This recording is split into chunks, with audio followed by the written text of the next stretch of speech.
para esse é um prazer muito grande. É a primeira vez que eu estou nessa universidade e achei o campus adorável, muito legal. Pelo menos o campus, né? As pessoas a gente tem que demorar mais para conhecer, mas acredito que deve ter muita gente legal, muito boa aqui. Obrigado pelo convite mais uma vez. Eu sou mineiro, né? E torço pro Cruzeiro porque não dá para torcer pro Galo, né? Então, agora eu só vou pro final. Não adianta o que acontece antes, porque aqui no Brasil tem o seguinte: se você é vice, você não é nada. Infelizmente tem essa cultura. O cara ficou vice, ele vai para casa como se tivesse morrido a mãe, o pai, entendeu? Então, eu falo, bom, só assisto a final e só fico sofrendo uma vez só. Muito bem. Como é que nós vamos fazer essa palestra? Um pouco como essa poetisa, Denise Berethoff, uma grande poetisa americana, né? Nasceu, acho, na Inglaterra, né? E ela faz a história desse cachorro, né? Vamos como o cachorro vai, né?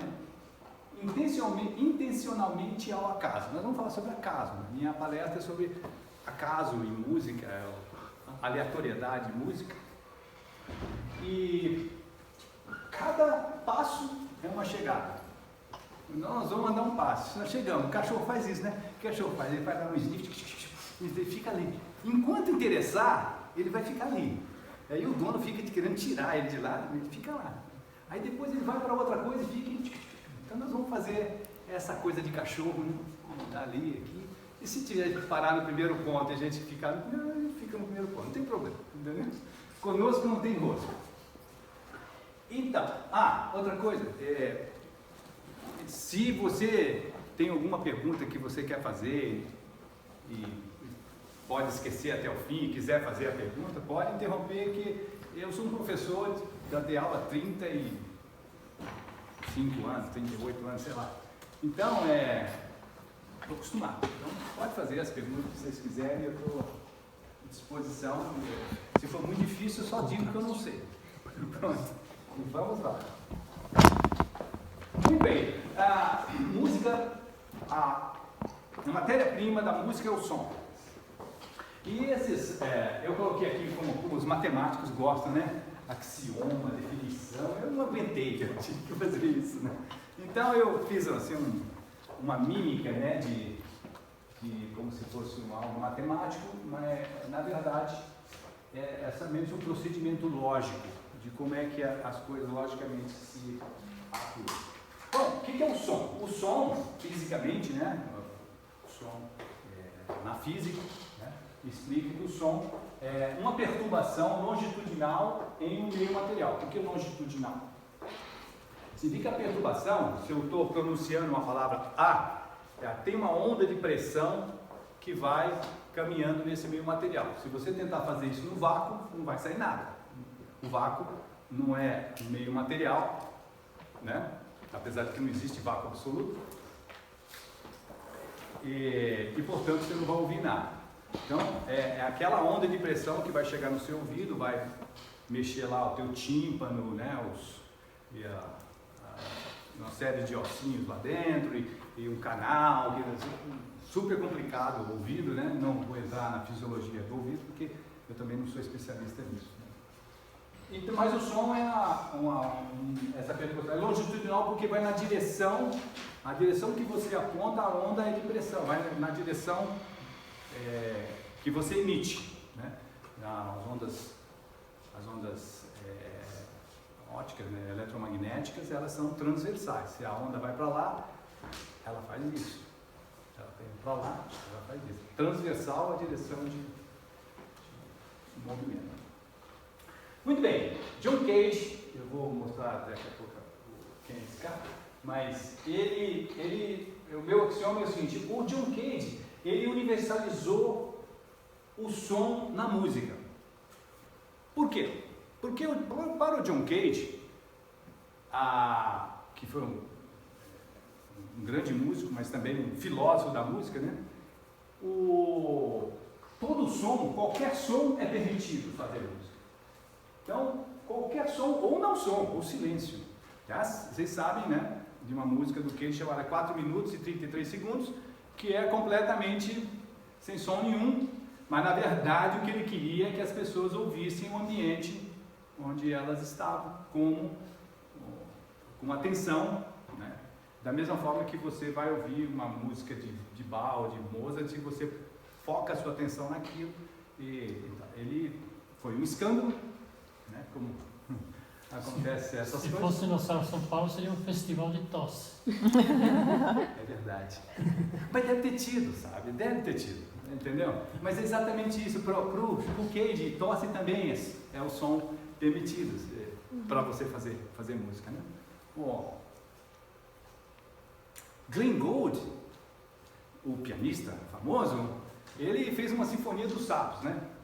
Pegou lá uns sapos, fez uma sinfonia. Eu nunca ouvi a sinfonia dos sapos, mas tá na história de que ele inventou uma... Ele era meio pirado. Eu não sei o que o piano tem a ver com sapo, mas ele fez. Então, o que acontece? Já o Varese, ele coloca uma palavra aqui, ó, para ser música. O Cage diz que todo som é permitido, mas o Varese diz música é som organizado. Bom, para ser organizado precisa ter uma inteligência de que organiza as coisas, ou que percebe a organização, certo? Então, para o Cage, para o Varese, ele fala que eu posso montar o que eu quiser de sons, para lá, para cá, mas eu organizo. Então, num certo sentido, música, que é o que eu vou chegar, a música ela precisa ter um compositor. O Cage pensa muito diferente. O Cage, ele chegou a fazer música aleatória. Qual a ideia que ele tinha de fazer música aleatória? Já estou andando um pouquinho, mas tudo bem, nós estamos de família, né? Então, qual a ideia dele? A ideia dele era tirar o compositor, tirar a identidade do compositor. Para tirar a identidade de alguém, é a coisa mais simples. Essa pessoa tem preferências. Você tira as preferências, você tem aleatoriedade. Então ele usava a aleatoriedade para tirar a identidade. E um dos propósitos dele, era zen budista, né? Era tirar a identidade do compositor. Contra essa ideia, muitos compositores se opuseram ao John Cage, e com razão também. Quer dizer, no fundo, quem tem razão, quem não tem razão, é uma questão de gosto. Né? Tem gente que gosta do John Cage, tem gente que não gosta. Muito bem. Agora, a música, de novo, agora para o próximo, a música é uma arte que ocorre no tempo, é uma técnica de fabricação de alguma coisa que ocorre no tempo, diferentemente das outras artes que são estáticas, né? Ou pelo menos mais estáticas. Então o tempo é funcionamento. Então, quando você faz música, considerando a definição do Varese, a organização que ele está falando é a organização no tempo. Como é que eu coloco minhas estruturas musicais no tempo? Então, o sequenciamento temporal é um tipo de organização. Portanto, se sequenciamento temporal é um tipo de organização e música, vamos ver, lógica, né? Sequenciamento temporal é um tipo de organização. Música é som organizado. Então, como é que é? O que a gente tira disso? Que música é qualquer conjunto finito de sons temporalmente ordenados. Eu preciso ordenar esse daí no tempo, senão não é música. Né? Pelo menos nessa definição. E eu coloquei a palavra finito aqui, porque é o que eu estava falando para a Patrícia, né? De vez em quando os matemáticos usam uma coisa, funciona para 1, 2, 3, e a coisa ficou muito complicada, ele põe infinito logo. E aí tudo se resolve, entendeu? Põe número infinito de variáveis, aí, por matemática, tanto faz x1, x2, x17, ou x1, x2, x3 e põe reticências. E reticência significa um número infinito, não importa. Mas para nós não. Música tem começo, meio e fim, e ela tem estruturas. Essas estruturas são finitas, né? Não existe música infinita, pelo menos até hoje. Teve um cara que tentou fazer música infinita. Esqueci o nome dele. Não sei se foi Busoni, não. Que era Você lembra, Ivan? Um cara que fazia uma música que toca um som a cada não sei quantos anos.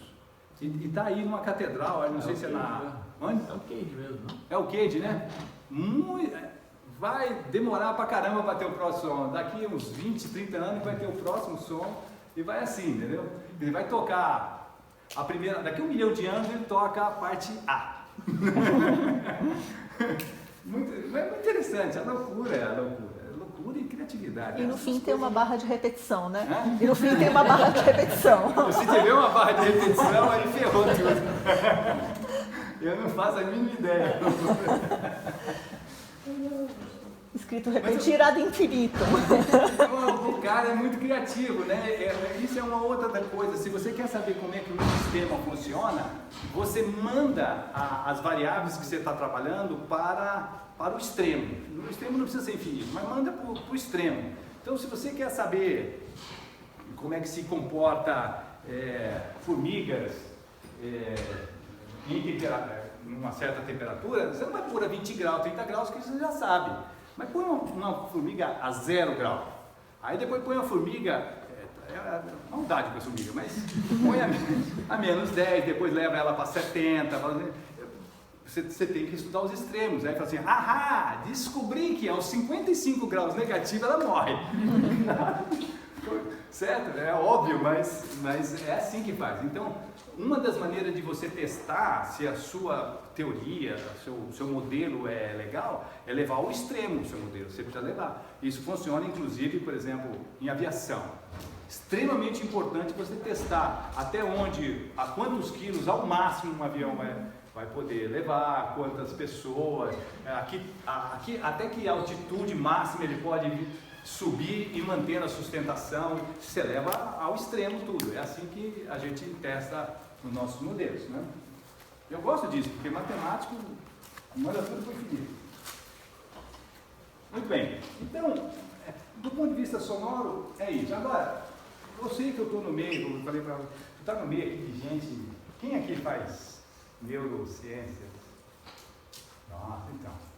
Eu sou minoria aqui, né? Eu não vim ensinar Padre Nosso a Vigário, mas eu queria tratar um pouquinho disso com vocês antes, porque isso está muito ligado com a aleatoriedade, né? Na verdade, ninguém sabe o que é aleatório. A definição de aleatoriedade é uma definição muito difícil. Do ponto de vista matemático, tem várias definições. Do ponto de vista só matemático, do ponto de vista da física, juntar essa matemática diferente com a física, ver o que matematicamente bate com a realidade, já é outro problema. E aí vai, né? Mas, bom, Marvin Minsky é um cara da computação, um teórico da computação muito famoso, vocês devem ter ouvido falar dele. E ele tem uma frase famosa que diz que seres humanos são computadores feitos de carne. Para ele, nada mais, nós somos um sofisticado computador. Bem sofisticado, mas um computador. Então, nós trabalhamos com um centro de memória, nós temos uma parte de... Né, tem a memória, o disco rígido, o meu não está tão rígido, está meio gastado, mas tem a RAM lá, a memória recente, a memória antiga, todas essas coisas. Mas o Minsky, ele pensava assim, já esse outro cara aqui, o alvo dele era a inteligência artificial, não era tanto a computação. Assim, esse ramo da inteligência artificial, onde ele dizia o seguinte, nenhuma inteligência artificial é realmente identicamente humana. Ele tem um argumento da sala chinesa, eu não vou entrar ao contrário, mas o fato é que esse cara pensa diferente desse. Então, um acha que o cérebro humano é redutível a um computador, o outro acha que é impossível. Né? Nós não somos de maneira nenhuma. E tem matemáticos, hoje, assim, gente como Roger Penrose, por exemplo, acha que um matemático muito famoso, cara, e ele resolveu estudar inteligência artificial e também computação, principalmente parte de computabilidade, e ele é contra essa ideia de que nós somos um computador. Na verdade, ele dá um passo a mais, ele acha que o cérebro humano ele funciona dentro de um regime quântico. Quando isso acontece, eu já vou dizer para vocês, tomem cuidado quando vocês ouvirem a palavra quântica associada a qualquer coisa. Porque hoje tem cura quântica, não sei o que quântico, Deus quântico, qualquer coisa. Você põe quântico na frente, parece que fica mais misterioso, mais não sei o que, entendeu? Na verdade, se você estudar a mecânica quântica, ela é chata, é álgebra linear pura, entendeu? É as interpretações que levam, né? Como dizia o Nietzsche, né? Não existe fato, só existe interpretação. Nietzsche, famoso, tem dito essa frase. Então, o problema não é a matemática da mecânica. A matemática da mecânica quântica, todo mundo concorda que é daquele jeito, todo mundo concorda, e é chato. Agora as interpretações não, aí um inventa, como é que chama? Universos paralelos, interpretação de Everett, mas não sei o que lá. Então cuidado quando põe essas coisas quânticas, né? Computador quântico é verdade, funciona, mas eles estão fazendo coisa muito, muito sofisticada. Tanto que o bichinho ainda não passou de 4 átomos, 5 átomos. Eles precisam de 100, mais ou menos, para tornar a coisa viável para a gente funcionar, né? Então, manter 100 átomos estáveis como um chip é difícil.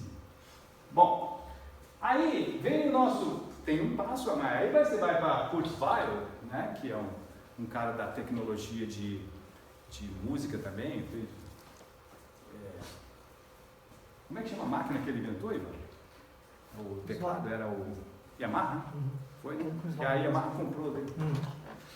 Ele diz que as máquinas são os sucessores dos seres humanos. Ele deu um passo, ele fala, não somente as máquinas, o ser humano é uma máquina, mas que é uma máquina antiquada. Nós estamos fazendo máquinas que depois elas vão ter inteligência artificial suficiente para fazer novas máquinas mais complexas, e aí nós vamos fazer simbiose com elas, nós vamos colocar chips nos nossos cérebros. Com o passar do tempo, depois de 1000 anos, sei lá quantos anos, ele não se importa muito com isso, nós vamos estar simbioticamente ligados à máquina, nós não sabemos se vamos ser máquinas ou humanos, e depois vamos ser só máquinas. Entendeu? Só que essa máquina não sabe que ela é máquina, né? Ela pensa que ela é um ser humano. É igual. Aí, para fazer toda essa coisa aqui, tem ninguém é de ferro, né? Você tem que se divertir um pouco e assistir uns filmes para fazer valer isso aqui. Então você assiste O Robô, eu assisti. Sexto Dia, assistiu o Sexto Dia? Ninguém assistiu o Sexto Dia aqui? Opa! Schwarzenegger, eu não gosto dele. Eu acho fraco. Mas é o único filme dele que eu gosto. O Sexto Dia, não por causa dele, mas o argumento é muito legal. É um clone. Faz um clone, só que o clone não sabe que ele é clone. Tá aqui. A ilha também. A ilha também é a história de um cara que ele não sabe que ele é clone, ele pensa que ele é o verdadeiro, mas ele é clone. O que eu nunca entendi é o seguinte, era um clone, só que o cara que pediu para ser clonado, clonou ele, né? Mas o cara que é o original, ele é mau. Mas o clone é bom. Eu falei, mas não é clone então. Tem uma coisa errada nesse filme. Mas eu não escrevi para o diretor, porque... Depois tem aquele filme daquele menininho, né, que é uma inteligência artificial, etc, etc. Livros também que entram nessa parte, A Nuvem Negra. Já leram alguma vez A Nuvem Negra? Não? Alguém já leu ou não? Dark Cloud. É do Fred Hoyle. Fred Hoyle foi um grande astrofísico. Eu gosto de astrofísica, né? Eu já li. E ele escreveu um romance chamado A Nuvem Negra, que é muito interessante. Uma nuvem estava se aproximando, uma nuvem de gás estava se aproximando da Terra. Os astrônomos olharam para ela, 150 milhões de quilômetros a nuvem tinha, englobava a distância do Sol à Terra. Então a Terra ia atravessar a nuvem. Então eles estavam preocupados com os problemas que poderiam acontecer na Terra, se era nuvem de gás tóxico, se era isso, se era aquilo. Bom, resumindo a história, a nuvem se aproxima. Aí, coisas lá, mandaram umas informações, umas radiações lá para umas ondas eletromagnéticas para a nuvem, surpreendentemente a nuvem devolveu. Opa, que isso? Bom, aí eles falam, bom, deve ter alguma coisa lá, estruturas que refletem e tal. Mas aí eles mandam uma mensagem, uma pequena mensagem. E eles descobrem que a nuvem não somente é viva, mas ela é inteligente. Aí eles querem saber o quão inteligente é essa nuvem. Então eles começam a perguntar sobre a estrutura dela, né? Fazem um protocolo de mensagem, e a nuvem começa a responder, olha, nós somos várias nuvens no espaço, eu sou pequenininha, 150 milhões de quilômetros, as outras são grandonas, tal, eu estou crescendo ainda, por isso que eu preciso ir para o Sol, eu preciso pegar radiação do Sol para energia, daí eu vou para outra estrela e tal. Bom, anyway, aí eles falam assim, bom, mas ela é inteligente mesmo, né, e tal. Aí, para testar a mesma coisa, eles mandaram nós falamos sobre música, né? Eles mandaram uma sonata de Beethoven. Uma sonata de Beethoven. Agora, acontece o seguinte, nessa sonata, os especialistas, geralmente especialistas em sonata de Beethoven, tudo, é tudo inglês, né? Então, como o Fred vai ler inglês, ele tinha que pôr um cara em inglês. Então, um especialista disseram o seguinte, olha, se essa sonata fosse tocada 15% mais rápida, ela ficava perfeita. O andamento, o Beethoven deixou um pouquinho mais, ela ficava perfeita. Mas eles mandaram a sonata gravada e mandaram para a nuvem. A nuvem respondeu assim, nossa, muito bacana, esse Beethoven é ótimo, muito bom mesmo. Mas eu acho o seguinte, se fosse tocada 15% mais rápida, ficaria perfeita. Aí então, eles descobriram e tudo mais. Com o tempo, eles querem saber como é que é a estrutura mental dessa nuvem. Então a nuvem falou assim, olha, eu vou passar a minha estrutura para vocês, via olhos. Então eles põem o cientista mora nessa história, ele fica na frente de algo que faz umas piscas, né, a luz, e a nuvem passa através dos olhos dele a estrutura que ela tem. Aí o cara fica em estado catatônico, sobe uma febre enorme e ele morre. Aí depois um outro cientista falou, bom, vamos ver o que é. Um outro cientista faz a mesma coisa e na hora da morte, que está morrendo também da mesma coisa, ele falou, olha, se fosse o jardineiro, não morreria. E a última palavra que ele fala, quem que era o jardineiro? O jardineiro era um homem que estava com um problema, ele tinha uma baixíssima inteligência. Então ele puseram ele para fazer a negócio porque ele não conseguia aprender. E o que acontece, aí eles descobrem o seguinte, o que acontece é que a estrutura operacional, que a gente chama sistema operacional da nuvem, é diferente do sistema operacional do homem. Quando ele colocou o sistema operacional tipo Macintosh dentro do Windows, deu pau, a pessoa morre, porque ela não consegue mais computar nada. Né? Mas o jardineiro podia, por quê? Porque o cérebro dele tinha tão baixa informação que ele podia receber perfeitamente a estrutura da nuvem e tudo mais. Então tudo começou com a música e tudo mais. Né? Então são livros que são interessantes. Isso aqui está na internet, eu acho. Foi meu sobrinho que me passou. E tem todas essas coisas da mente humana. Né? E tem outras possibilidades, gente. Eu não vou entrar muito mais nisso, mas o cérebro humano é Frankenstein. É uma história. Eu escrevi a palavra Frankenstein correta? Ou está incorreta? Eu estou sempre achando que eu estou escrevendo errado, Frankenstein. Mas, não, anyway, essas histórias são muito interessantes porque levam aos limites, né? Se você vai olhar aqui, isso aqui é levar ao limite o que está acontecendo dentro do nosso cérebro e tudo mais. O que é um compositor? O compositor é um ser que faz música. Se você olhar que a música é apenas uma organização, Cicade liberou todos os sons. Se Varese diz que é só sequenciamento temporal, qualquer pessoa é potencialmente um compositor. Aí você fala sobre as crianças são compositoras. Você dá um negócio para ele e fala assim, ó, faz uma musiquinha aí, ele vai pá. É difícil diferenciar, né, se aquilo ali é ou não é, música ou não é música, né? Segundo Kate, né? A mãe vai dizer, menino, para de fazer barulho, eu não aguento mais. Para a mãe que está querendo fazer uma coisa, né? Aquele negócio dá um barulho.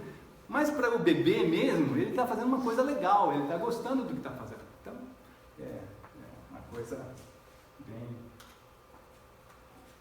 Bom, o que é probabilidade? Então, meu negócio é probabilidade, música, essas coisas, né? Nós não sabemos exatamente o que é a probabilidade. Porque a probabilidade, quando você tem que decidir alguma coisa na sua vida, ela está ligada com expectativa. A expectativa que você tem que alguma coisa aconteça.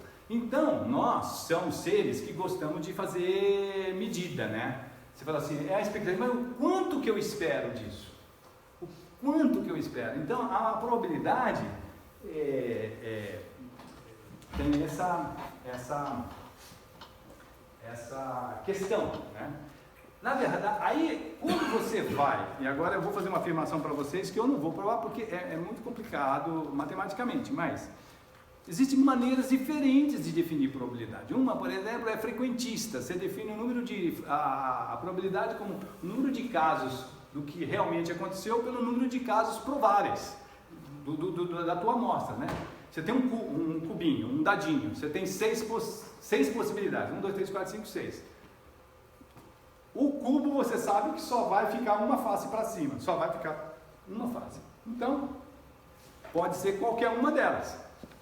Tá certo? Então, qual a probabilidade de cair 1? Bom, tem 6. Tem uma face, um sexto. É verdade. Se aí entra outra questão. O dado não for viciado. O que é um dado viciado? Um dado viciado é um dado onde a probabilidade... Aqui tem 1, 2, 3, 4, 5, 6. É uma probabilidade que tinha... Aqui é um sexto, tá? Aqui tinha outra aqui, né? Tudo um sexto. Se o dado é viciado, por exemplo, no 3, na face 3, eu ponho um pezinho maior na face 3, ele pode estar aqui, ó. Como a probabilidade, a soma de probabilidades só pode dar 1. Aliás, se uma coisa tem probabilidade de 0, é que nunca acontece. E eu chego lá, tem problema aí. Probabilidade 0 nunca acontece. Probabilidade 1 ocorre com certeza. E no meio, fica ali. Como você tem 6 faces, um sexto, né? Mas veja bem, se a soma tem que ser 1, você subiu esse, não tem jeito. Alguém tem que ficar, e é correto. Quando você pega um pezinho na face 1 e sobe para lá, o lado oposto, que eu não sei qual que é, deve ser 5, o lado oposto fica mais leve. Então o lado 5 vai aparecer, aliás é o contrário, né? O lado 5 que vai aparecer, o mais pesado ele vai tender a rolar. Mas vocês entenderam, né? A soma tem que dar 1 sempre. Então se você aumentou a probabilidade de alguém, a outra tem que diminuir. Então, a soma de probabilidades, toda probabilidade tem que ser sempre 1. E probabilidade é sempre uma coisa que está entre 0 e 1. E todos eles estão entre 0 e 1, e a soma no máximo dá 1. Soma de todos. E tem que dar 1 sempre, porque se não der 1, está faltando dado. Está faltando coisa aí. Né? É a mesma coisa que você tentar fazer só até 5. Falta a face 6 do seu experimento. Né? Precisa ter tudo. Então, essa é uma frequentista. Agora, existem outras definições um pouco mais complexas, que em muitos casos coincide com essa, que é a definição de um cara chamado Kolmogorov, né?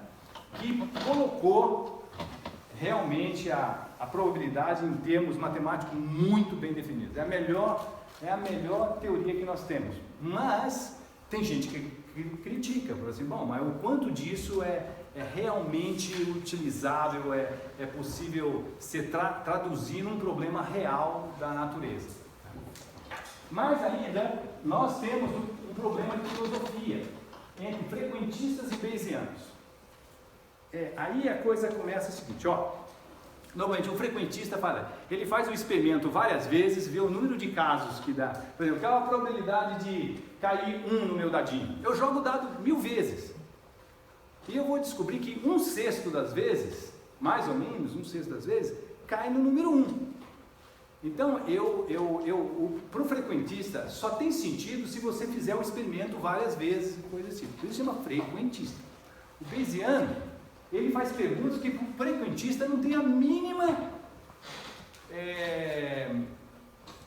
vamos dizer assim, não tem a mínima chance de se aplicar o método dele. Por exemplo, qual a probabilidade de um asteroide bater na Terra na próxima 1 hora? Não, você não fica fazendo experiência, põe uma Terra e põe um asteroide, pum, esse bateu, esse não bateu. É um fato, se ocorrer uma vez, acabou. Concorda? Se ocorrer uma vez, acabou, não tem ninguém mais faz pergunta. Mas o fato é que a gente sente que, mas os asteroides estão passando por aí. Eu sinto que tem uma probabilidade maior. Se tivesse mais asteroides, eu ia dizer que a probabilidade era maior. Então, mas o evento, qual a probabilidade do evento, o asteroide bater na Terra? Para o frequentista isso não tem sentido, né? Ele diz o seguinte, a pergunta está errada. Ou então ele diz matematicamente, eu não consigo fazer um espaço amostral para esse tipo de pergunta. Então eu não posso responder essa pergunta. Então existe, e o mundo hoje está dividido em frequentistas e bayesianos. Quem está ganhando hoje? Os bayesianos.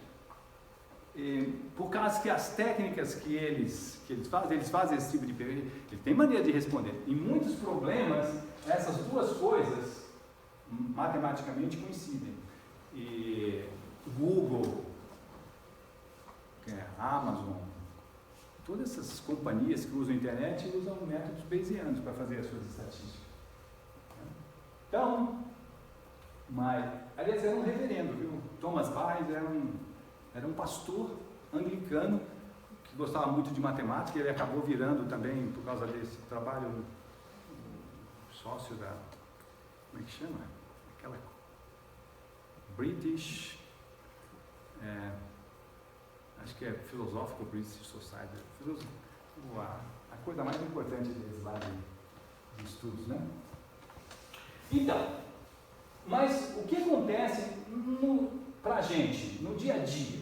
No dia a dia, nós temos esses conceitos, essas palavras que significam,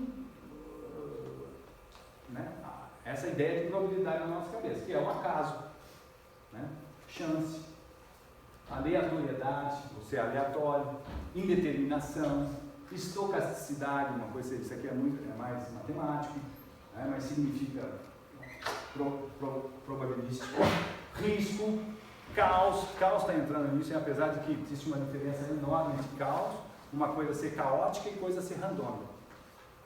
A diferença, basicamente, que você pode ter um desenho muito caótico, tá certo? E ele ser puramente determinístico, ou seja, se você começar do mesmo ponto e fazer o mesmo processo, ele vai passar exatamente vai fazer a mesma figura. Se é randômico, você começa no mesmo ponto e você vai ter uma figura completamente diferente. Certo? O randômico ele nunca repete. O caótico ele repete. Condições iniciais levam à mesma trajetória. Para o caótico. Para o randômico, se começar com a mesma condição inicial, pode levar a coisas bem diferentes.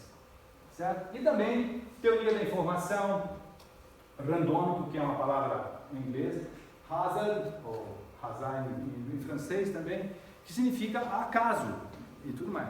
Então essas palavras são palavras diferentes para esse conceito nosso de formar expectativas do futuro, né?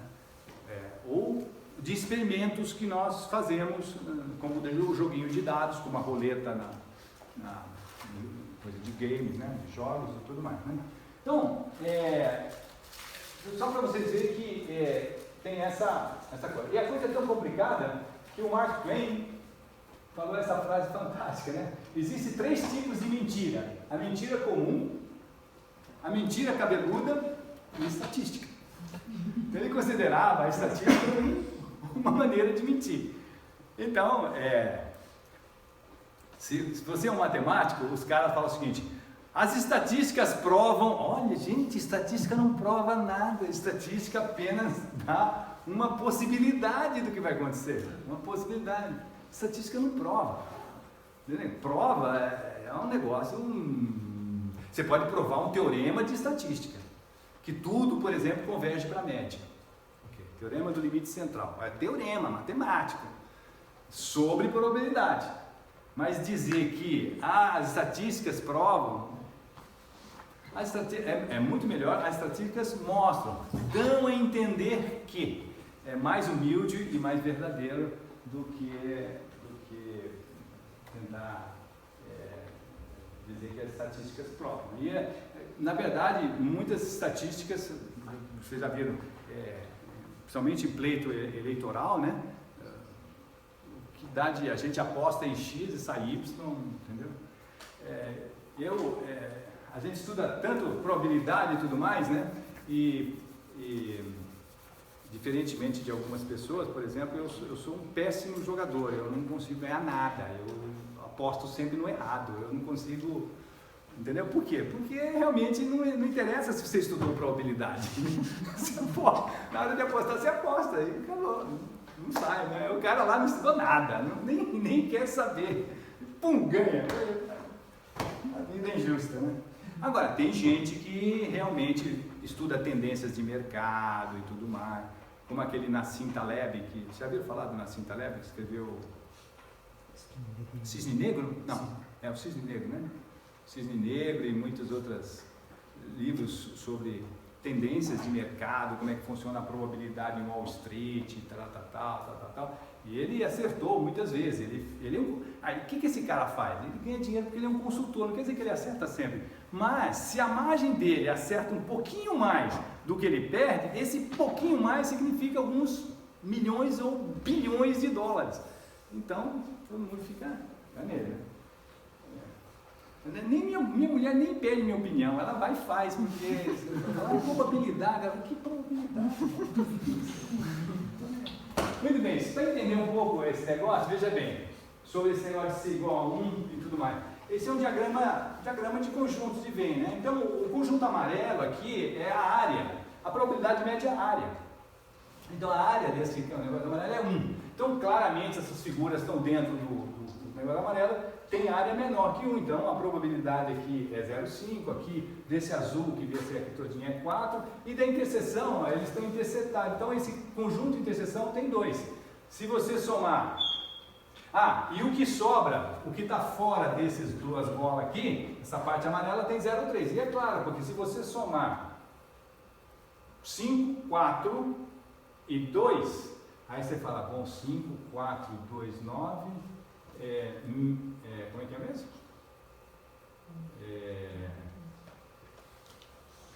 Isso, 5 e 4, 9, e aqui tem 2, mas 2 está contado 2 vezes. Então você tem que tirar da 7. Com 0,3, 1. Certo? Então, uma maneira de pensar probabilidade é pensar um conjuntão onde a área é 1 e tudo que tiver lá dentro Tá. Agora eu vou correr um pouquinho, mas eu preciso falar isso. Probabilidade zero. Probabilidade zero não quer dizer que a coisa não acontece. Se a coisa for contagem discreta, é verdade. Probabilidade zero significa que não vai acontecer. Mas se a coisa for contínua ou for infinita, a coisa pode piorar. Vou dar um exemplo para vocês. Imagine que você tem um tubo. Esse tubo divide em 2 tubos. Assim, vem assim, depois você faz assim. Completamente igual, de todos os lados. Você solta uma bola. Eu vou perguntar para você, qual a probabilidade de ele ir para o lado esquerdo?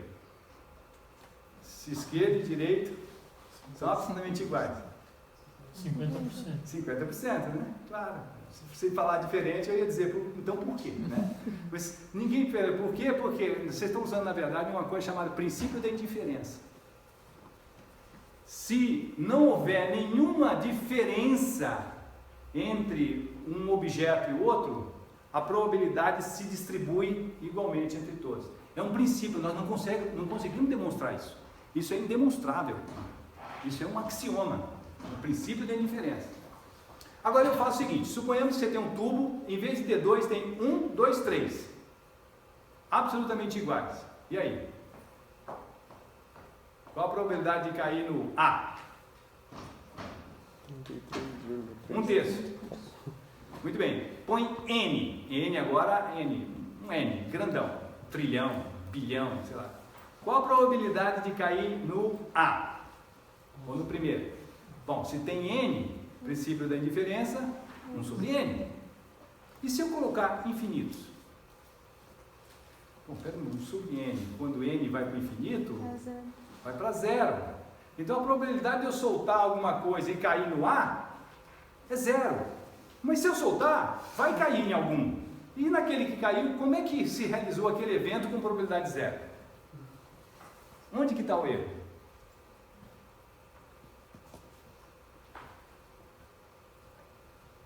O erro, não é fácil o erro. O erro é o seguinte, o conjunto onde você pode fazer medida de contagem tem que ser finito.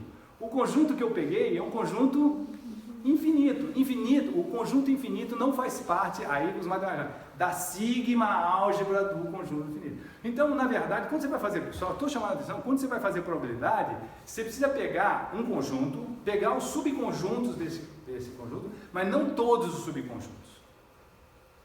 Todos os subconjuntos podem levar a inconsistências como essa. Então, os subconjuntos que você pega lá dentro, que você pode escolher, no qual você pode colocar probabilidade, isso é chamado conjuntos mensuráveis. Olha o bom nome. Conjuntos mensuráveis. Significa que existem conjuntos que não são mensuráveis. E os matemáticos mostram essas coisas. Então, como eu mostrei essa coisa. O conjunto infinito, 0, 1, 2, um número, ele não é mensurável dentro do conjunto de conjuntos finitos, porque ele não é finito, né? Então, é um exemplo simples, mas só mostrando para você que probabilidade é 0. E imagine que você tem um quadrado, um alvo, um quadrado, 0, 1, 0. Aí você pega um dardinho e joga, pum. Aí o dardinho vai lá e pum, cai num ponto do quadrado. Qual a probabilidade de cair exatamente no centro? É 0. Por quê? Porque a probabilidade nesse quadradinho é a áreazinha. Se a total é 1, qualquer conjuntinho que você faz que tem área, a probabilidade é finita e positiva. Mas se você desenha um ponto ou uma linha, ela não é gordinha o suficiente, não tem área. A área é 0. Então, mas pode acontecer. Você pode jogar um dado e pode. Mas qual a probabilidade disso acontecer? 0. Então a gente precisa ter essas coisas, né? Só mostrar. Eu vou passar tudo isso, gente, porque eu quero chegar nesses últimos 15 minutos falar sobre música e probabilidade. Então, a música é um delicado balanço entre o que é familiar e o que é surpresa, né? E a fonte última, né, da surpresa é chance, aleatoriedade. Então, mas esse tipo de abordagem não é sem risco. Qual é o problema que está ocorrendo aqui no negócio? Assim, se houve uma música, eu vou mostrar uma música para vocês aqui.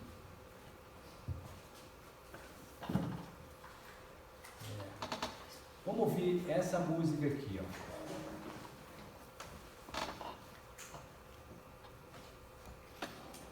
Eu vou parar. Vai começar.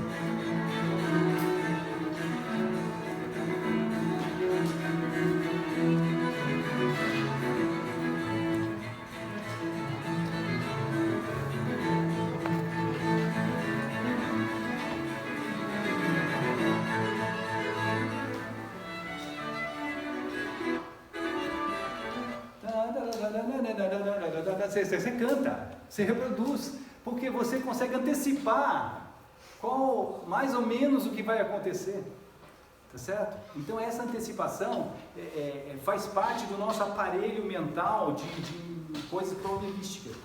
Eu sei que aquele centro tonal, né? É música tonal, é Bach isso aí. Então, eu sei que ele centro tonal, ele vai puxar a coisa para lá, a tendência é terminar as frases, né, no centro tonal, em Dó, por exemplo, sei lá.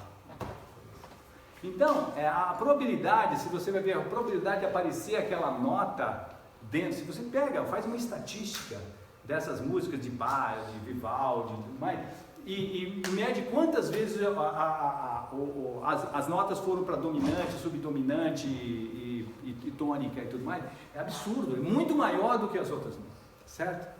Agora vamos para o oposto. Vamos ouvir isso aqui. Aqui a gente consegue fazer antecipação. Agora, me diga o seguinte, que antecipação você pode fazer disso aqui, ó.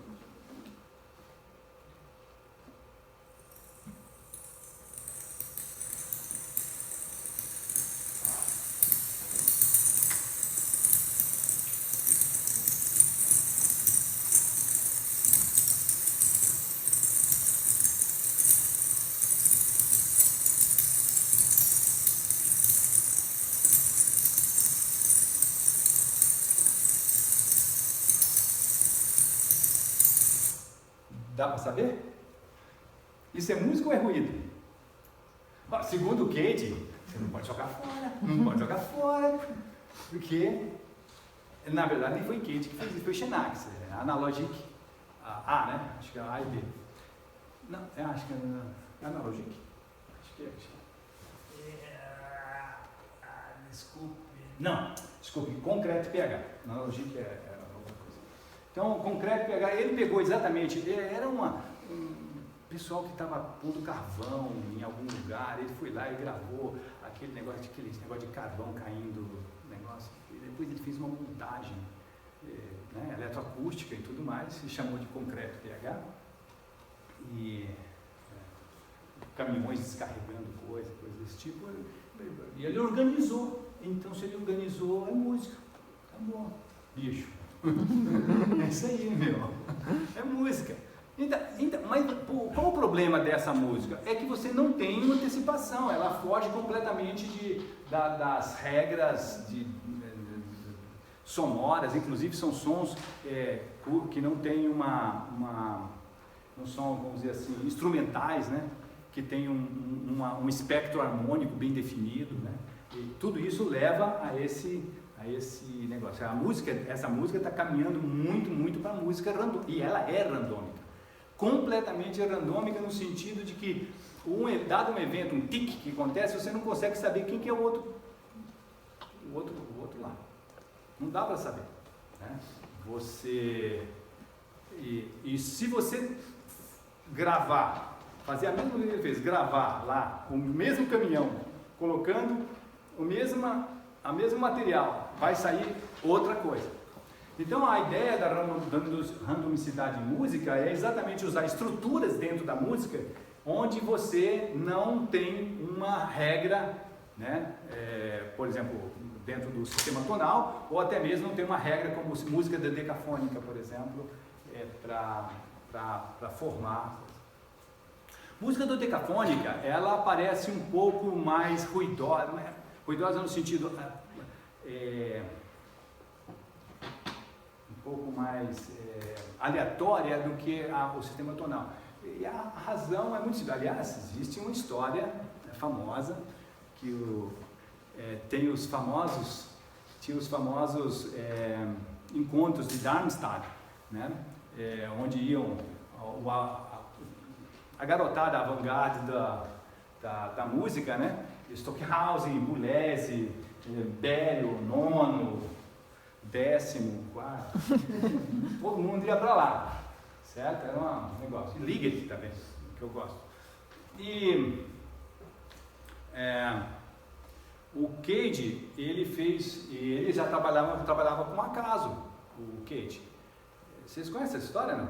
Ele vai para Darmstadt, na primeira vez ele não pôde ir, mas acho que foi o segundo ou terceiro encontro da feira lá de Darmstadt, ele foi. E ele foi convidado para dar uma palestra e tudo mais, e ele causou um reboliço. Por quê? Porque aquele pessoal da música do decafônico, eles inventaram uma coisa chamada como é que chama?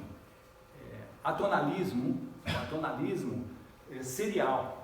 Então, o que acontece? No atonalismo serial, primeiro que não tem, todas as notas têm a mesma probabilidade. Então, a tônica, subtônica, subdominante, subdominante, isso não interessava para eles. Então, eles criaram uma organização diferente, musical diferente, para compor música. E fizeram isso normalmente com as notas, mas fizeram com os ritmos, durações e tudo, ou seja, eles serializaram tudo e puseram as regras de Schoenberg, que era, se você utiliza, sei lá, a nota Sol, você só pode usar a Sol de novo lá na frente, depois que usou todas as outras, um tipo de usar a série, uns com mais rigor, outros com menos rigor, mas no fundo isso. Então, quando eles fizeram esse tipo de coisa, apresentaram as músicas lá, o Cage vai e faz uma música aleatória e toca para ele e mostra que perceptualmente, quem está ouvindo, é a mesma coisa.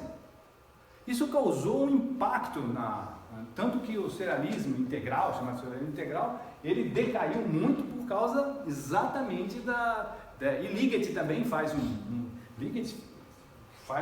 um artigo que ele arrebenta o serialismo integral, metamorfose da forma musical.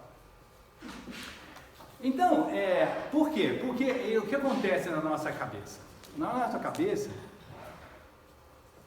quer dizer, na minha, né? Não vou dizer na nossa. Mas o que acontece é o seguinte, se você tem uma coisa muito ordenada, muito padrão, você consegue seguir. Mas é boring, chato. Se eu fico cantando você aguenta, mas daqui 2 minutos você vai mandar, né? Agora imagine que eu canto um negócio completamente aleatório. Espera um pouquinho, aquilo lá é chato, mas isso aqui também é chato, né? Eu estou falando a palavra chato, mas como diz os latinos, com grano sales, né? Com um grãozinho de sal, não estou dizendo que é chato essas coisas. E parece que nós gostamos de uma coisa intermediária, nós não gostamos nem de coisa muito ordenada demais, muito repetitiva, como também não gostamos de algo como esse negócio. Em geral, as pessoas vão dizer que aquilo é ruído. Então, na verdade, nós ficamos... Então, é por isso que a música, depois do Bach e tudo mais, as pessoas vão introduzindo uns acordes diferentes, vai ficando até desembocar na destruição do sistema tonal como um todo.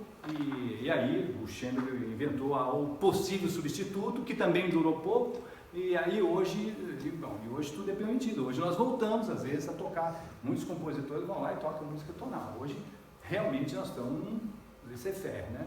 Cada um faz o que gosta. Mas a probabilidade mostrou, né? A probabilidade foi importante historicamente para demonstrar que procedimentos muito intelectualizados, com regras muito estritas, elas levam a um certo tipo de música cuja, vamos dizer assim, estética é muito parecida com música aleatória. Então, a gente não tem essas coisas. Deixa eu mostrar, eu vou mostrar para vocês a seguinte coisa. A primeira música feita com um processo aleatório chamado cadeias de Markov, por um americano chamado Hiller. Não sei se Jonas falou desse cara aqui quando ele estava aqui. O Heladen Hiller, ele foi o primeiro cara a fazer, em 1957, o ano que eu nasci. Ele pegou, utilizou certas canções e pegou, estudou como é que eram as articulações, o sequenciamento dessas músicas, né? Estudou as frequências das notas, dos intervalos a serem usados, né? Ou seja, ele quantificou as peças e falou o seguinte: agora eu quero construir uma peça, tá, utilizando essa tabela de probabilidade. Ele usou uma tabela. Toda vez que aparece o Dó, a próxima nota é um Sol com probabilidade 1/3, é um Fá com probabilidade 1/9, é um Mi bemol com, tá certo? Então ele estudou essas transições são estudadas com uma técnica, né, um instrumento matemático chamado cadeias de Markov. Ele fez, eu quero mostrar para vocês como é que ele fez. Ele usou, pensa bem, se ele usou a tabela de músicas conhecidas e que eram tonais, o que você acha que vai sair lá? Caos? Vai sair alguma coisa que tem uma estrutura parecida, porque, ou seja, o DNA daquela música, né, que ele estudou estatisticamente, vai estar dentro daquela tabela. Ele pega aquela tabela, constrói outras estruturas, mas elas vão respeitar as probabilidades daquele. Está entendendo? Como está pegando o DNA e trazendo o DNA para outra. Então sai isso aqui que não é nada. 1957, gente, também não vamos pedir muita coisa, hein?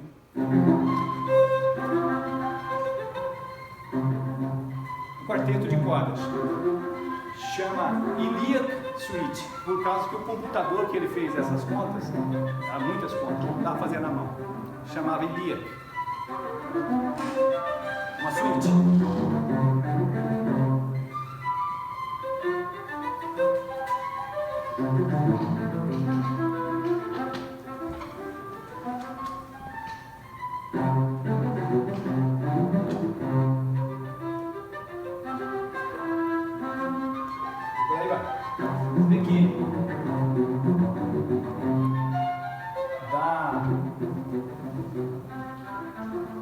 Acho que dá para fazer análise normal, né, schenkeriana, qualquer coisa desse tipo de análise funcional dessa peça.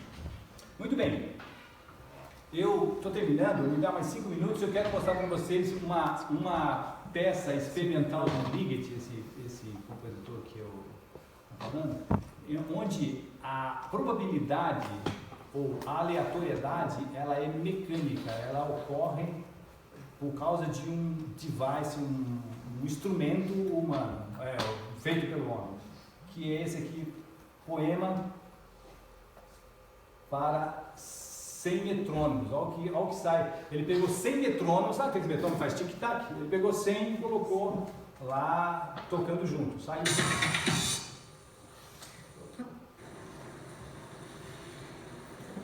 Como todo bom metrônomo, ele começa a medir certinho, com o tempo ele vai aparando e vai perdendo a energia da mola, vai parando. Então aqui, ó, vocês estão vendo, eles foram, desculpe, o ouvido está, acho que eu não posso aumentar mais. É ruidoso, né? E é caótico mesmo.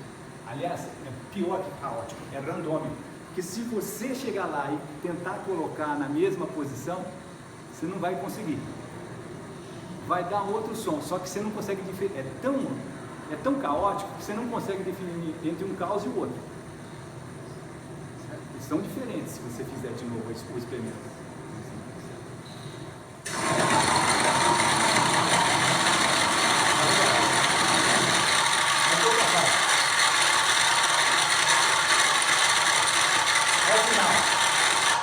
Pays-Bas en 1963. Esse é o final. Como vai demorar? Eu não tenho tempo para parar. Ele deixa um só e vai. Ele inventou isso para mostrar sobre aleatoriedade. Como é que você. Né? E ele, segundo o Cage, pode fazer isso, porque isso é música. Né? O Ligeti era meio irônico também e tudo mais. Deixa eu falar uma coisa para vocês sobre o passado. A aleatoriedade em música não foi inventada no século XX. No tempo do Mozart já se fazia esse tipo de experimento, né? Por exemplo, existe o jogo do dado de Mozart, que vocês, talvez alguns de vocês já sabem. O que fazia? O Mozart colecionou 196 pequenos motivos, pôs uma tabela de 28 por 7, se eu não me engano, certo? E nessa tabela ele colocou, numerou os números aleatoriamente. Deixa eu só pegar aqui rapidinho, eu mostro para vocês e eu termino com isso. Esses são os compositores, né? O Varese que eu falei, o Xenax, esse é o Hiller que tocou lá. Olha lá também o computador, olha o tamanho, gente. A gente faz isso hoje nesse bagulhinho aqui, né? Esse é John Cage também. Stockhausen, o pessoal da Darmstadt que eu falei, são esses dois aí. Esse é o Liggett. Esse é o Lutoslavski também, que é um cara que utilizou probabilidade nas suas músicas. Eu quero mostrar aqui, ó. O que ele pegou? 196, aqui tem 12 por 16, sei lá, 196. Ele colocou esses números todos aqui. Cada número desse aqui é o número de um pequeno motivo. Aí ele vai e pega dois dadinhos e pega a soma do que sai. A soma pode dar, dos dadinhos pode dar 2, 3, aqui é 1 com 1, aqui é 2 com 1, aqui é 2 com 2, certo? O máximo pode ser 6 com 6, que é 12. E o minueto, ele é dividido na parte minueto mesmo e um trio, que é uma parte intermediária. O trio ele faz mais simples, ele pega um dadinho só, de 6, certo? Então o que ele faz? Ele faz o jogo, joga os dadinhos. Aí deu, por exemplo, eu quero saber o que eu ponho, qual que eu começo. Então aqui ele deu todas essas possibilidades de começar, tem 12 possibilidades de começar. Então ele joga, deu 8, então ele começa com 152. Próximo, ele joga de novo, é o segundo compasso. Deu 152, deu 84, então deu 9, então é 84. E vai assim, vai. Aí ele compõe os 16 compassos. Depois ele vai e compõe a mesma coisa para o trio e tudo mais. Certo? É atribuído o jogo de dados de Mozart, mas na verdade ninguém sabe se é de Mozart.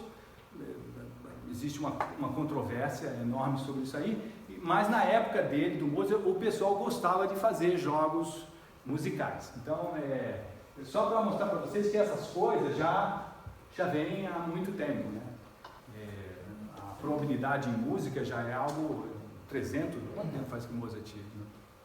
300? Um 756 ele nasceu. 755, sei lá, 300 anos quase, sei lá, tá certo? Então é muito tempo, né? E foi sempre utilizado. Outra coisa que existe a probabilidade, também entra fortemente, é na performance. Então você pode fazer uma anotação de uma música que está bem anotada, como você tem que fazer. Mas o compositor deixa ao performer, né, a pessoa que vai executar, se ele tem que fazer mais fraco, mais forte, às vezes se faz ou não um trilo num certo lugar, tá certo? Quer dizer, essas é para tocar aquilo, mas ele deixa ao cara a possibilidade de fazer coisas diferentes. É por isso que nunca nenhuma música soa igual. Então, se você pegar a Quinta de Beethoven, que todo mundo conhece, né, e você põe 10 regentes, você vai ver 10 performances diferentes e tudo mais.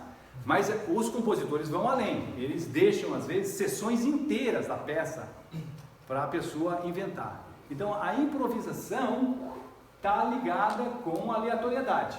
Agora eu termino mesmo com isso. Que aleatoriedade tem dentro do nosso cérebro? Não é a aleatoriedade total, homogênea, que eu falei, aquele um sexto, tudo é provável. Por quê? Porque nós nascemos, crescemos num ambiente cultural, com papai, mamãe, os irmãos, depois os amigos, igreja, universidade, sei lá o quê, e você é totalmente influenciado por isso. Então, não adianta você falar assim, eu quero ser o mais, como que diz, eu quero tirar a minha identidade disso. É impossível. Você pode se esforçar ao máximo, você pode até convencer o público que você está sendo aleatório, mas na verdade, você não está. É impossível, tá certo? Quer dizer, se você colocou, como em teoria da informação, se você colocou informação no sistema, ele já não é mais homogêneo, ele aleatoriamente homogêneo. Colocou informação, aquela curva, você colocou informação, essa curva deixa de ser flat, deixa de ser chata e passa a ser alguma coisa diferente. Então, o nosso cérebro funciona desse jeito. Por causa que nós temos memória, por causa que nós temos estéticas e outras 1000 variáveis que formam a nossa identidade, nós não conseguimos ser aleatórios. Por isso que esses caras se remetem ao computador, para o computador gerar números aleatórios, gerar aleatoriedade. Então existem programas para gerar números aleatórios. Mas nem isso é possível, porque existe uma demonstração na computação de que é impossível você gerar números aleatórios. O máximo que você pode chegar é números pseudo-aleatórios. É falsamente aleatório. Ou seja, tem um programa que gera. Você, sozinho, não consegue diferenciar se aquele número gigantesco, foi gerado ou não por uma máquina, se ele foi aleatório ou não, certo? Então, nós não conseguimos fazer números aleatórios. Ou seja, se a aleatoriedade existe no mundo, nós não temos acesso a ela. Nossos filtros não permitem você ter a aleatoriedade total, certo? Então a música funciona do mesmo jeito, né? Então, desculpe, eu não cheguei nem na metade do que eu queria falar, mas eu acho assim, deu para ter um gosto do que está acontecendo entre aleatório e música, como é que esses compositores usam, né? Eles são extremamente inteligentes, não são um Cage. Se você conversar com ele, ou, né, já está morto, mas era um homem, a gente lê os livros dele e percebe a inteligência do cara, e também do oposto, dos caras que não gostam daquilo, né, que acham que é tudo falso aquilo lá. Mas de qualquer forma, a aleatoriedade é ainda muito usada em música, muitos compositores no mundo atualmente estão utilizando esse tipo de coisa. Meu filho é compositor, né, e ele usa aleatoriedade mesmo. Então, aí eu falo, pô, mas Igor, não é aleatório. Ele falou, pai, ninguém vai saber. Tá bom, ok. Mas ninguém vai diferenciar se é ou não. Eu pus assim, ad libitum, pai, é para isso mesmo. Eu falei, bom, mas não é, Igor. É matemático falando com o filho compositor, né? Então, mas é isso. Então, espero que vocês, se alguém tem alguma pergunta para fazer, passei do limite, mas... Pois não. Qual é a sua opinião da ideia que toda probabilidade, na verdade, é 50%, 50%? Probabilidade? Que toda probabilidade, na verdade, é tipo 50-50, de ou vai acontecer ou não vai. Qual a sua opinião sobre essa ideia? Acho que não existe probabilidade de 30% ou 40%, tudo vai acontecer ou não vai. Eu não entendi a pergunta. Então, qual é a sua opinião sobre essa? Você concorda? Não, olha, escuta, pega uma moedinha. Vamos pensar que a moeda é ideal. Se a moeda é ideal, você joga para cima, a probabilidade é meio de cair, por causa do princípio da indiferença. Se não tem diferença nenhuma, se eu não consigo diferenciar entre o lado A e o lado B, a probabilidade de cair, teoricamente, de cair entre A e B é meio. Tá certo? É meio. Mas é verdade? Bom, não sei. Aí eu vou jogar a minha moedinha pro alto. Aí entra a física, entra o negócio, escuta, mas você joga sempre a moedinha, quando você pega a moedinha, você tem a cara sempre para cima, então isso deve influenciar, e realmente, se você não fazer uma aleatoriedade do jeito de jogar a coisa, você pode tendenciar, onde? Em que fator? Em trilionésimo, lá não sei aonde vai influenciar isso, tá certo? Aí você tem os seus limites de erro, entendeu? Então para a maioria das pessoas, no centésimo já tá bom demais. Tá certo? Agora, se você quer ser preciso mesmo, você teria que jogar a moeda absolutamente do mesmo jeito sempre, mesma condição inicial, fisicamente eu estou falando. Mas o princípio da indiferença, ele funciona com uma maneira absurda, é avassalador como é que o princípio da indiferença funciona. É avassalador. Aí é muito interessante tudo isso, né? Mas a gente pergunta onde entra a arte nisso aí, né? Porque música faz parte, né? E a emoção humana, tudo isso daí. Que isso aí é maravilhoso. O próprio Bach usava, né? Bah, também. Então ele usava, mas Muita onde improvisação. está? Porque essas músicas assim, aleatórias, sei lá, a emoção humana acho que não. Você já viu falar de Pollock? Já ouvi Pintor? falar. Então, quem é que o Pollock pintava? Você sabe? Ah, ele jogava tinta lá, ele sentava assim, fazia uns... Ele se divertia. Depois ele vendia aí por uns $300 mil. Mas o que é interessante é assim, o quanto a aleatoriedade pode ser criativa. Ela pode ser muito criativa. Inclusive, a aleatoriedade é utilizada para esses compositores e artistas, muitas vezes, não como uma coisa final, mas como uma fonte de inspiração. Por quê? Porque nós temos tendência a ficar viciados no nosso cérebro. Então, se você, por exemplo, eu gosto muito de Beethoven, Liga, se ouve, na hora que eu estou lá, por que eu ligo? Beethoven. Por que Beethoven? Por que não, sei lá, o outro cara? Entendeu?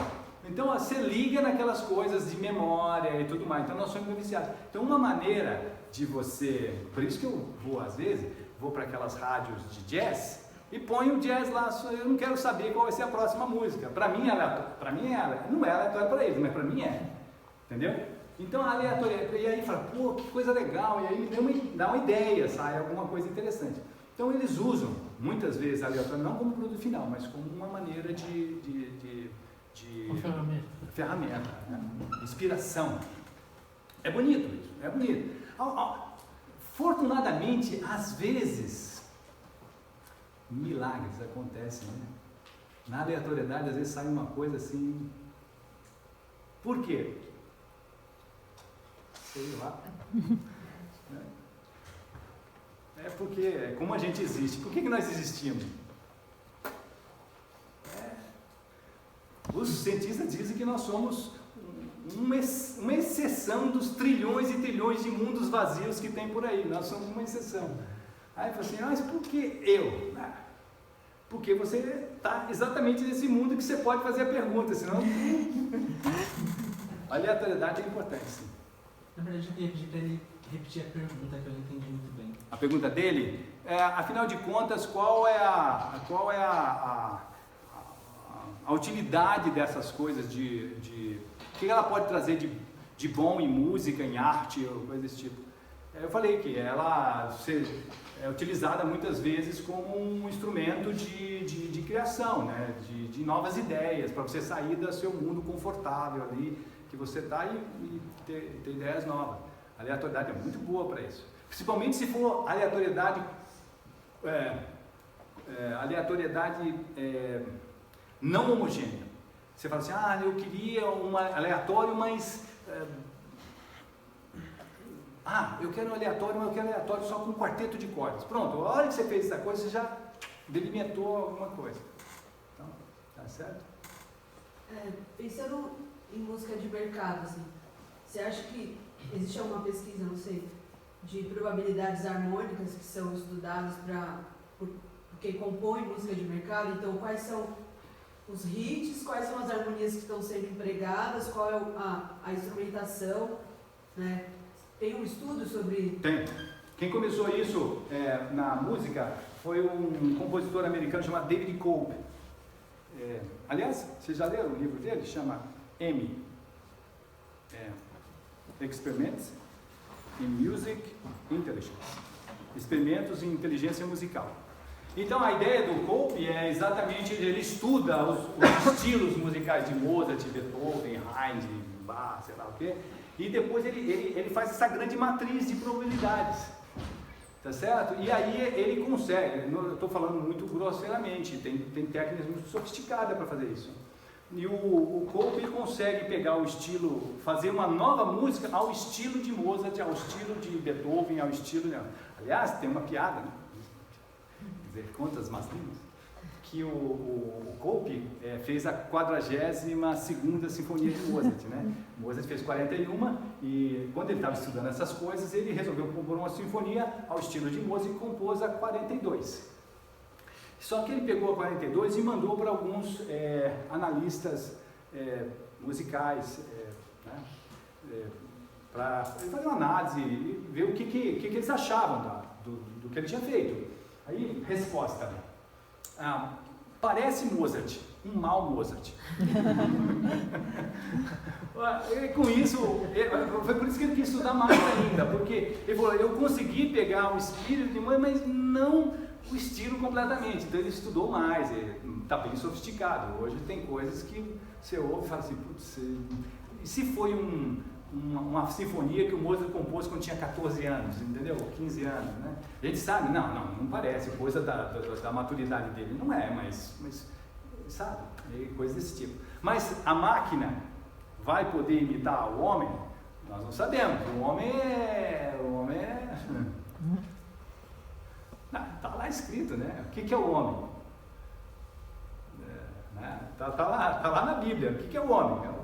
Para que a gente lembre, por um pouco menor que os anjos o fizeste, por menor que os anjos. Então nós somos computadores feitos de carne, nós somos um pozinho no universo, como a gente conversou, mas nós somos um pouquinho menor que os anjos. Quem que é? Anjo ou computador? Eu não sei o que eu sou. Tem que ver que tem a evolução aí, né? Beethoven, né? A terceira sinfonia já renovou totalmente, já. Então tem que pensar nisso também, que ele vai fazer sempre o mesmo Isso. Muitos compositores têm esse problema de os períodos criativos, né? Então ele está desenvolvendo um período criativo, de repente o cara, Ligeti também tem esse problema. Ligeti é uma coisa na Romênia, quando ele era razoavelmente jovem, até os 32 anos, coisa do tipo. Depois ele sai de lá, ele foge, né, por causa da Segunda Guerra e tal, e vai para a Alemanha. Cara, lá ele começou a fazer outras coisas, ele entrou em contato com uma nova corrente, olha aí, uma nova corrente e tudo mais, e aí ele se desenvolveu e muitos outros compositores, né? Todo mundo tem 3 fases, né? Eu também tenho minhas 3 fases, entendeu? Todo mundo tem. Mas se vê isso, mas é uma evolução, você percebe que houve uma construção estrutural, vai ficando mais complexo, o cara vai ficando, você sente que a música vai ficando mais encorpada, melhor mesmo. Né? Mais alguma coisa? Uma vez eu vi no Facebook Li o livro o quê? Eu vi no Facebook uma vez um vídeo que eles relacionaram de 0 a 9 notas musicais com número de 0 a 9. E eles começaram a tocar um número Pi, baseado nisso. A gente poderia considerar que essa música, o número Pi, é uma música totalmente aleatória e ela poderia ser considerada uma música infinita, uma vez que o número Pi é um número irracional? Não.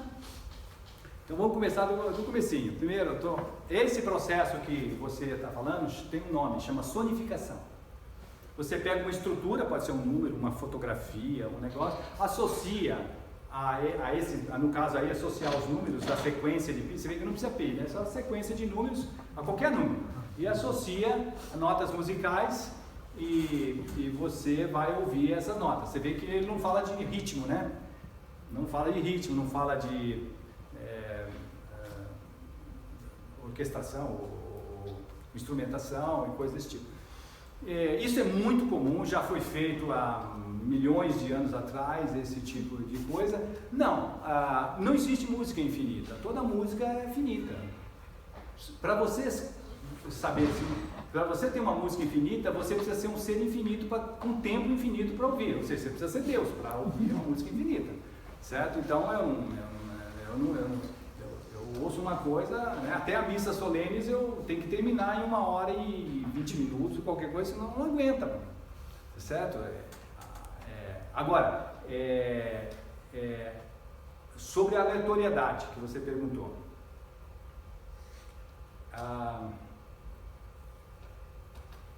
Ninguém sabe se o pi é completamente aleatório. Ninguém sabe se o número E, o número neperiano, se ele é completamente aleatório. Ninguém sabe se o raiz de 2 é completamente aleatório.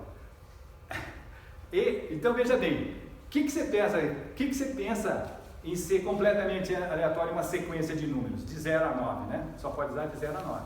É o seguinte, se você pega 1 trilhão de dígitos, você vai ter que ter 1/10 mais ou menos de zeros, 1/10 de 9, 1/10 de 7, 1/10 daquele negócio, né?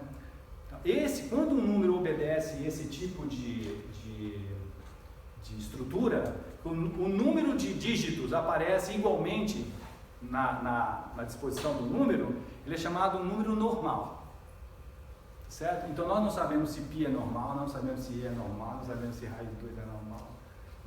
Agora você pode construir um número normal, trivialmente. Eu ponho assim o número 0, 1, 2, 3, 4, 9, 0, 1, 2, 3, 4, 9, 0, 1, 2, 9. Ele repete, né? Tá entendendo? Ou então eu ponho 00, 99, 88, 77, tal. Mas tá vendo? Eu forço a normalidade obrigatoriamente, tá entendendo? Então a resposta é essa.